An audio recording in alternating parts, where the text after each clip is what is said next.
சேலம் மறைமாவட்டத்தின் முன்னாள் ஆயர் மேதகு சிங்கராயர் அவர்களை இரங்கல் செய்தி வழங்க அழைக்கின்றேன். அன்பிற்கும் வணக்கத்திற்கும் உரிய ஆயர்கள் உள்ளிட்ட அனைத்து இறை மக்களே,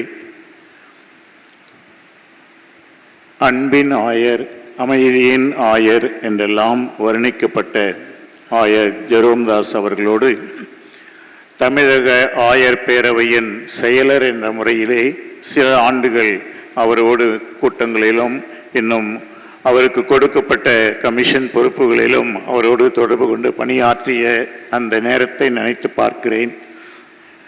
பொறுமையானவர், அமைதியாக இருப்பவர், ஆனால் தன் கருத்துக்களை சொல்லும்போது வலிமையோடும் உறுதியோடும் அந்த கருத்துக்களை வெளியிடுகின்றவர்.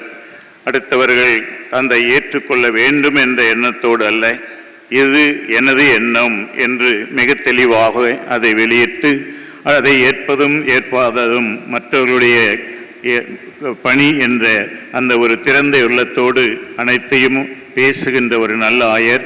பல பேர் குறிப்பிட்டது போல கனிவு, பண்பு, பொறுமை, அதோடு கூட அவரது அந்த ஆயர் கூட்டங்கள் நடைபெறுகின்ற அந்த காலகட்டங்களிலே ஒவ்வொரு நாளும் காலை மாலை ஆராதனை, எங்களுடைய காலை ஜெபம் மாலை ஜெபம் இவற்றுக்கெல்லாம் முதல் ஆளாக கோயிலிலே உட்கார்ந்திருப்பார். 6 மணிக்கு ஜெபம் என்று இருப்போம். சில நிமிடங்களுக்கு முன்னால் தான் நாங்கள் மற்றவர்கள் வருவோம். ஆனால் நான் தயார் செய்ய வேண்டியிருப்பதனால் ஒரு 20 நிமிடத்துக்கு முன்னால் அங்கே போவேன். ஆனால் அங்கே அவர் இருப்பார். எனவே ஒரு புனித ஆயர் என்று அவரை சொன்னால் அது மிகையாகாது.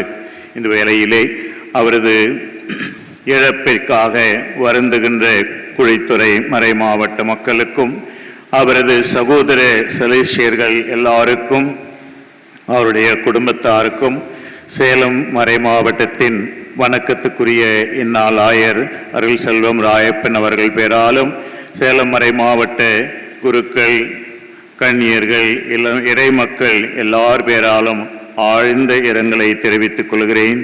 இறைவன் இவருக்கு நித்திய இளைப்பாற்றியை அளிப்பாராக.